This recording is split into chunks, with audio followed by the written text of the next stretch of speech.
नमस्कार।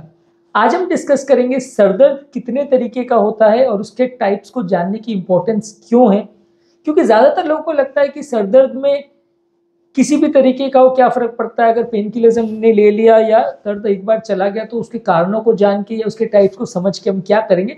लेकिन हर तरह के सर दर्द का ट्रीटमेंट स्ट्रैटेजी अलग होता है, हर तरह के सर दर्द के रिस्क फैक्टर्स अलग होते हैं और उसका ओवरऑल लॉन्ग टर्म मैनेजमेंट और लॉन्ग टर्म पेशेंट को उससे सावधानियां रखनी है, वो सब कुछ फर्क होता है। सब कुछ इस बात पर डिपेंड करता है कि कौन से तरीके का आपको सर दर्द है। तो आज हम डिफरेंशिएट करेंगे कौन कौन से तरह के सर दर्द होते हैं कॉमनली और उनमें क्या डिफरेंस है, कैसे हम बेसिकली उनको डिफरेंशिएट कर सकते हैं। टॉपिक पर जाने से पहले जो लोग हमारे चैनल पर नए हैं उन्हें रिक्वेस्ट करूंगा कि चैनल को सब्सक्राइब करें, वीडियोस को लाइक और शेयर करें। सबसे पहले सबसे कॉमन टाइप का जो सर दर्द है उसे टेंशन टाइप हेडेक बोलते हैं। नाम से ही सुनकर लगता है कि टेंशन और स्ट्रेस रिलेटेड हेडेक है। ज़्यादातर इसमें लोगों को सर पर कोई पट्टा बांधा हुआ हो ऐसा लगता है। बाइलैटरल हेडेक होता है, दोनों तरफ का होता है। माइल्ड टू मॉडरेट हेडेक होता है, बहुत सीवियर नहीं होता। किसी फिजिकल एक्टिविटी या काम करने से बढ़ता है। इसमें उल्टी जैसा लगना यूजुअली नहीं होता है, कुछ घंटों से कुछ दिनों तक भी चल सकता है। ज़्यादातर स्ट्रेस, एंग्जाइटी, पुअर पोस्चर या नींद प्रॉपर ना हो उससे रिलेटेड होता है। ये सबसे कॉमन टाइप का हेडेक है। नेक्स्ट है माइग्रेन का हेडेक। माइग्रेन का हेडेक ज़्यादातर झपक झपक के होता है, सर के एक ही तरफ होता है, पल्सेटिंग पेन इसको बोलते हैं। ज़्यादातर ये थोड़ा सीवियर इंटेंसिटी का होता है। सडन जब अटैक आता है तो पेशेंट को उल्टी जैसा लगता है, लाइट बहुत चुभती है जिसे फोटोफोबिया बोलते हैं, साउंड तेज हो तो बहुत चुभता है, इसे फोनोफोबिया बोलते हैं। ज़्यादातर इसमें कुछ ऑरा भी होता है जिसमें विजुअल डिस्टर्बेंसेस यानी कुछ अजीब चीज़ें दिखाई देना, कुछ सेंसरी चेंजेस या बोलने में तकलीफ होना, इस तरह की चीज़ें भी होती है।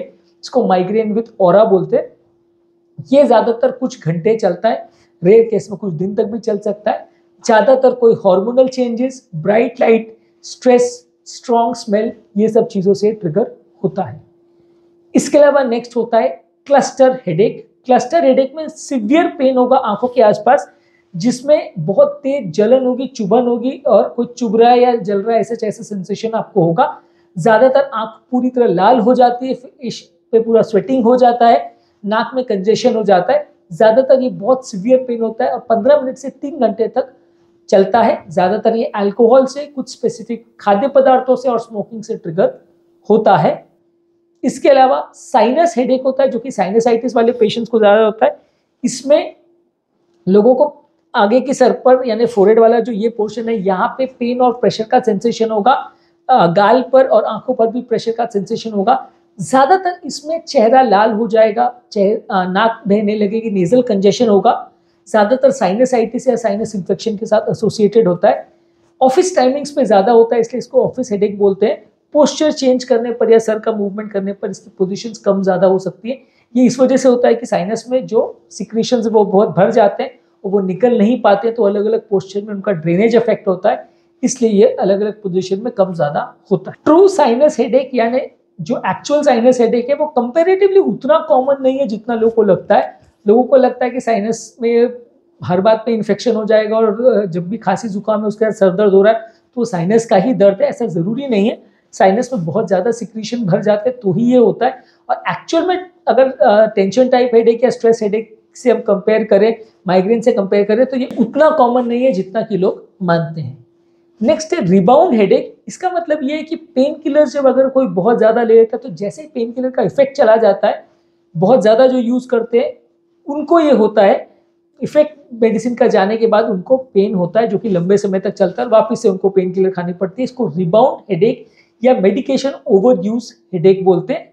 इसके अलावा एक आइस पिक हेडेक होता है। आइस पिक हेडेक में सडन ऐसा सेंसेशन होता है कि ब्रेन में कोई आइस पिक यानी कोई सुई जैसी चीज को चुभा रहा है कोई ब्रेन में किसी भी जगह पे।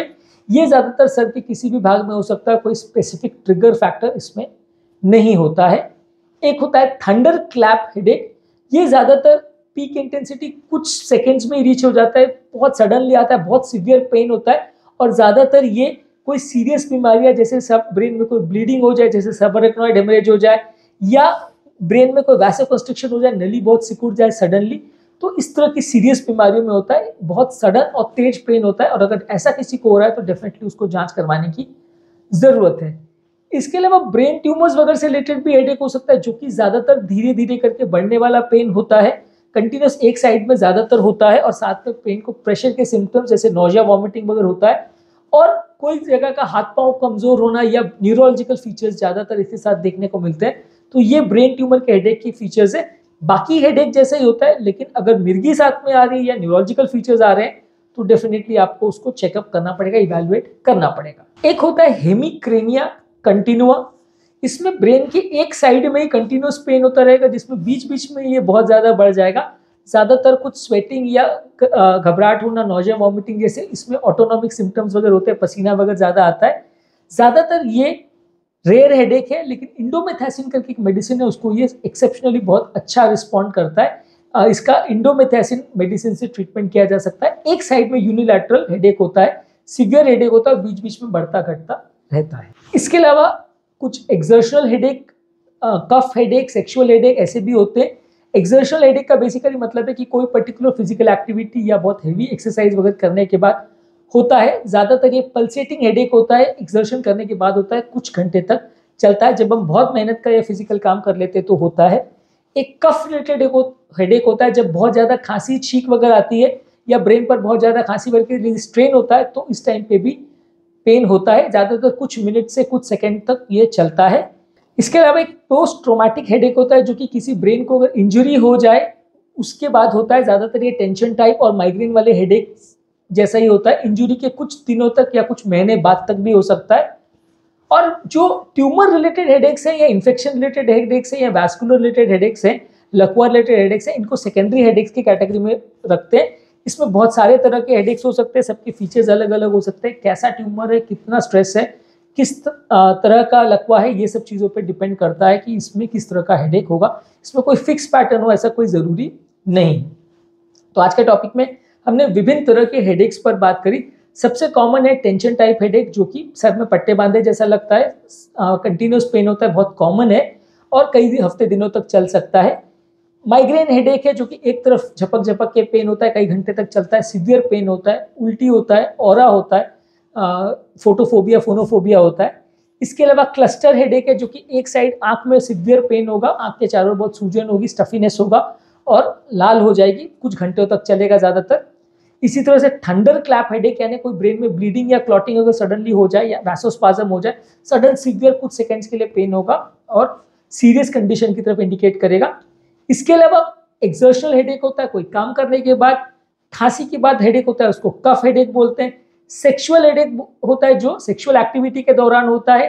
ट्रॉमेटिक हेडेक होता है जो किसी पर्टिकुलर इंजरी या ब्रेन रिलेटेड इंजरी या ट्रॉमा हो जाए उसके बाद होता है।